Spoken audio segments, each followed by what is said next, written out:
Sugar নিয়ন্ত্রণে নিয়ে আসতে পারবেন তিনটি এক্সারসাইজের মাধ্যমে। আমি আপনাদের তিনটি যোগাসন করে দেখাবো, পাশাপাশি একটি প্রাণায়াম আপনাদের আমি করে দেখাবো। এই তিনটি যোগাসন এবং একটি প্রাণায়াম যদি আপনারা রেগুলার বেসিসে সকাল সন্ধ্যা করতে পারেন তাহলে কিন্তু আপনাদের সুগার কমিয়ে আনতে পারবেন। নিয়ম করে আপনাকে 2 বেলা করতে হবে। যদি এই তিনটি ব্যায়ামের সঙ্গে যদি একটি প্রাণায়াম আপনারা করেন তাহলে এই সুগার আপনার কমিয়ে আনতে পারবেন। কিভাবে ব্যায়ামগুলো করবেন তার আগে আমি আপনাদের কিছু নিয়ম আপনাদের বলে দিই। এই নিয়মগুলো মেনে এই ব্যায়ামগুলো করতে হবে।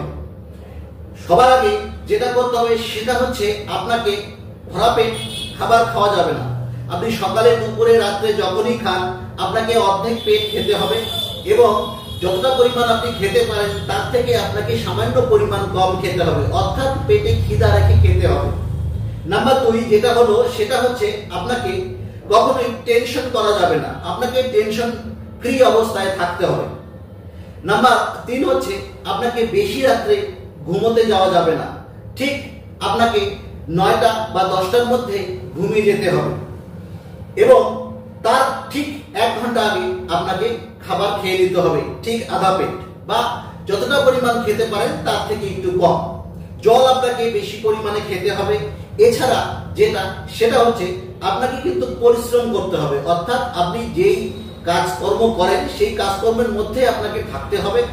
যদি আপনার কোনো রকম কাজকর্ম না থাকে তাহলে সেক্ষেত্রে কিন্তু আপনাকে ভোরবেলা উঠে হাঁটতে হবে এবং কয়েকটি এক্সারসাইজ আপনাকে করতে হবে, যেগুলো আপনি কি নর্মাল এক্সারসাইজ যেগুলো আপনারা করেন, আপনাকে 1-2 কিলোমিটার হেঁটে নিলেন, হেঁটে নিয়ে আপনাকে সেই এক্সারসাইজগুলো নিয়ম করে করতে হবে এবং নিয়ম করে করার শেষে আপনি এসে এই 3টি ব্যায়াম, যেই 3টি ব্যায়াম আমি আপনাকে দেখাবো, এই 3টি ব্যায়াম আপনাকে কিন্তু সকাল বিকেল করতে হবে। রেগুলার বেসিসে করুন, দেখবেন আপনি সুগারকে নামিয়ে আনতে পারবেন। এছাড়াও কিছু জেনেটিক কারণে সুগার হয়ে থাকে সেগুলো কিন্তু আপনি নামিয়ে নিয়ে আনতে পারবেন যদি আপনারা রেগুলার বেসিসে এই ব্যায়ামগুলো করেন। আমরা দেখেছি যারা রেগুলার বেসিসে ব্যায়াম করেন জেনেটিক কারণেও যদি সুগার হয়ে থাকে তাদেরও কিন্তু সুগার নরমালি থাকে। কিভাবে ব্যায়ামগুলো করবেন আমি ভিডিওটাকে বিস্তারিত করছি না, তো কিভাবে ব্যায়ামগুলো করবেন আমি আপনাদের দেখিয়ে দিচ্ছি। সবার প্রথমে যে এই ব্যায়ামটি করতে হচ্ছে সেটি হচ্ছে মন্ডুকা আসন। মন্ডুকা আসন আপনি কিভাবে করবেন দেখুন। সবার প্রথমে আপনি এইভাবে মন্ডুকা আসন করতে হবে। তাই কিন্তু প্রত্যেকটা ব্যায়ামের আগে কিন্তু আপনাকে একটু এক্সারসাইজ করে নিতে লাগবে, হাত ঘুরিয়ে নিতে লাগবে, মাথা ঘুরিয়ে নিলেন, একটু পাটাকে স্ট্রেচ করে নিলেন, হ্যাঁ, এইভাবে করে নিয়ে আপনাকে এই ব্যায়ামগুলো করতে হবে। দেখুন আপনাকে সবার প্রথমে যে ব্যায়ামটি করতে হচ্ছে সেটি হচ্ছে মন্ডুকা আসন। কিভাবে মন্ডুকা আসন করবেন, আপনাকে এইভাবে বজ্রাসনে বসে নিতে হবে, বজ্রাসনে বসে নিতে হবে। ঠিক এইরকম ভাবে বসবেন, ঠিক পাটাকে এইভাবে নিয়ে পায়ের গোড়ালিটাকে ঠিক ফাঁকা করে নিয়ে ঠিক মিডিলে হিপটাকে বসিয়ে দিয়ে একদম মেরুদণ্ড সোজা করে আপনাকে এভাবে বসিয়ে দিতে হবে। এবার কিভাবে করতে হবে দেখুন, হাতটাকে এভাবে মুঠি করে নিতে হবে। ঠিক এইভাবে হাতটাকে আঙ্গুলের ভিতরে ঢুকিয়ে দিয়ে, মানে গোড়া আঙ্গুলটাকে আঙ্গুলের ভিতরে ঢুকিয়ে দিয়ে এইভাবে ধরে নিতে হবে। ধরে নিয়ে ঠিক নাভিটিকে ফাঁকা রেখে দুই দিকে পেটটাকে সামান্য ভিতর দিকে ঢুকিয়ে দিয়ে ঠিক এই হাতটাকে এইভাবে বসিয়ে দিতে হবে। এবার কি করতে হবে, আপনাকে দমটাকে নিয়ে নিতে হবে, দমটাকে নিয়ে ছেড়ে দিতে দিতে নামতে হবে। কিভাবে দেখুন, এই যে আমি দমটাকে নিয়ে নিচ্ছি, নিয়ে নিলাম, এবার ছেড়ে দিতে দিতে পুরোটা ছেড়ে দিয়ে নেমে যাব।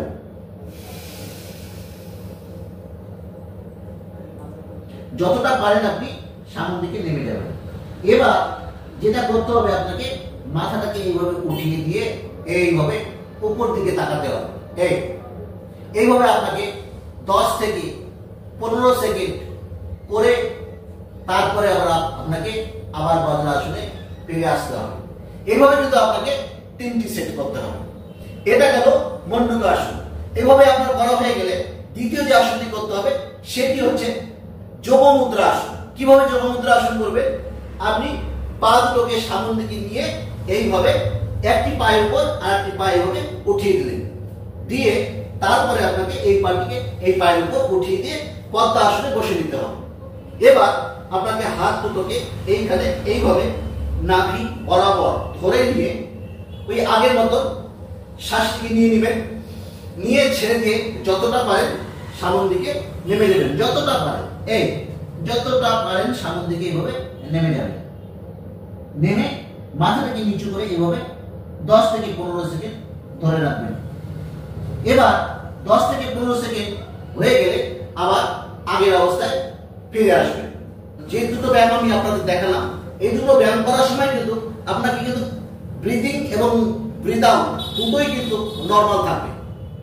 এবার 3 নাম্বার যে ব্যায়ামটি আপনাকে করতে হচ্ছে সেটি, আচ্ছা তার আগে আমি বলে দিই, এই যে পদ্মাসন করে এই আসনটি যোগমুদ্রা আসনটা, অনেকে হাঁটুর ব্যথার জন্য পদ্মাসন করতে পারেন না, তাদের সেক্ষেত্রে কিন্তু আপনারা এইভাবে একটি পা তুলে দিয়ে আরেকটি পা এইভাবে নিচে রেখে দিয়ে এই আগের মতন এইভাবেও করতে পারেন। এইভাবে 10 থেকে 15 সেকেন্ড করবেন। এবং যারা পদ্মাসনে করবেন না তারা এইভাবে পাটা একটা উপরে তুলে দিয়ে করে নিয়ে আবার ঠিক পাটাকে নিচে রেখে এই পাটাকে উপরে তুলে দিয়ে এইভাবে আরেকবার করে নেবেন। এইভাবে আপনাকে 10 থেকে 15 সেকেন্ড করে 2-3 বার করে করতে হবে। এটাকে বলা হয় যোগমুদ্রা আসন। আপনি শর্টকাট ভাবে যোগমুদ্রা করতে পারেন, যদি হাঁটুর ব্যথা থাকে তাহলে সেক্ষেত্রে আপনাকে এইভাবেই করতে হবে। এবার 3 নম্বর যে ব্যায়ামটি করতে হচ্ছে সেটি হচ্ছে নাভি আসন। এটি আসন কিরকম ভাবে করবেন, পা দুটোকে সামনের দিকে এইভাবে লম্বা করে রেখে দিবেন। এইভাবে রেখে দিয়ে 35 ডিগ্রি অ্যাঙ্গেলে আপনাকে এইভাবে তুলে ধরে রাখতে হবে। 35 ডিগ্রি অ্যাঙ্গেলে এইভাবে তুলে ধরে রাখতে হবে। এবার আস্তে আস্তে হাতটিকে তুলে নিয়ে ঠিক হাঁটুর উপরে এইভাবে রেখে দিয়ে আপনাকে 10 থেকে 15 সেকেন্ড ধরে রাখতে হবে। ঠিক 35 ডিগ্রি অ্যাঙ্গেলে পা থাকবে, 35 ডিগ্রি অ্যাঙ্গেলে মাথাটা থাকবে। এইভাবে 1 2 3 4 5 6 7 8 9 10। আমি 10 সেকেন্ড দেখিয়ে দিলাম। এভাবে আপনি যতক্ষণ পারেন 10 থেকে 15 সেকেন্ড পর্যন্ত আপনাকে এই নাভি আসনটি করতে হবে এবং 3টি সেট করতে হবে এবং প্রত্যেকটা আসনের ক্ষেত্রে কিন্তু একটু গ্যাপ দিয়ে করতে হবে। তবে এই 3টি আসন করার পরে সামান্য একটু রেস্ট নিয়ে নেবেন। রেস্ট নিয়ে আপনাকে যে প্রাণায়ামটির কথা বললাম সেই প্রাণায়ামটি হচ্ছে অনুলোম বিলোম প্রাণায়াম। অনুলোম বিলোম প্রাণায়ামের ভিডিও আমি এর আগে আমাদের চ্যানেলে দিয়ে এসেছি, আপনারা দেখেও থাকবেন। যদি না দেখে থাকেন আমি লিঙ্কটি আমার ডেসক্রিপশন বক্সে দিয়ে দেবো, আপনারা দেখে নিতে পারেন। কিভাবে আপনারা করবেন আমি শর্টকাটে দেখিয়ে দিচ্ছি। এইভাবে পদ্মাসনে বসতে পারেন বা সিদ্ধাসনে বসতে পারেন বা বাবু হয়েও বসতে পারেন, মানে নর্মাল ভাবে বসে নেবেন। নিয়ে মেরুদণ্ড সোজা করে ঠিক এইভাবে বসে নিতে হবে। প্রত্যেকটা ক্ষেত্রেই কিন্তু আপনার মেরুদণ্ড সোজা থাকতে হবে। এবার কি হচ্ছে, এবার আপনাকে এই হাত দুটোকে বিষ্ণু মুদ্রা রূপে রাখতে হবে। বিষ্ণু মুদ্রা রূপে রাখতে হবে মানে অনামিকা এবং কনিষ্ঠ আঙ্গুলকে খাড়া রেখে তর্জনী এবং মধ্যমাকে বুড়ো আঙ্গুল দিয়ে বৃদ্ধাঙ্গুষ্ঠী দিয়ে চাপ দিয়ে ধরে রাখতে হবে। এই বিষ্ণু মুদ্রাকে কি করতে হচ্ছে, ঠিক নাকে ইনস্টল করতে হচ্ছে। এই অনামিকা আঙ্গুলটি বাম নাকে ইনস্টল হবে এবং বৃদ্ধাঙ্গুষ্ঠী বা বুড়ো আঙ্গুলটি ডান নাকে ইনস্টল হবে। এইভাবে আপনাকে ধরে রাখতে হবে। এবার আপনাকে শ্বাসটি শুরু করতে হবে বাম নাক দিয়ে এবং শ্বাসটি ছেড়ে দিতে হবে ডান নাক দিয়ে। কিভাবে দেখুন, আমি ধরে নিলাম, নিয়ে এই বাম নাক দিয়ে শ্বাসটিকে নিয়ে নেব, নিয়ে পুরো দমটাকে নিয়ে আবার এই নাকটি বাম নাকটি বন্ধ করে ডান নাক দিয়ে এইভাবে ছেড়ে দেব। হয়ে গেলে আবার ডান নাক দিয়ে শ্বাসটিকে নিব, এবার এই পাশের নাক দিয়ে শ্বাসটিকে নিব, নাও হয়ে গেলে আবার এই নাকটি বন্ধ করে ধরে এই নাক দিয়ে শ্বাসটিকে ছেড়ে দেব। এইভাবে একই রকম ভাবে আপনাকে কম করে 30 বার করতে হবে। আমি আরেকবার দেখিয়ে দিচ্ছি, দেখুন। ঠিক এইভাবে ধরে নেবেন, নিয়ে এই এবার বাম নাক দিয়ে শ্বাসটিকে নিয়ে ডান নাক দিয়ে ছেড়ে দেবেন, আবার ডান নাক দিয়ে শ্বাসটিকে নিয়ে বাম নাক দিয়ে ছেড়ে দেবেন।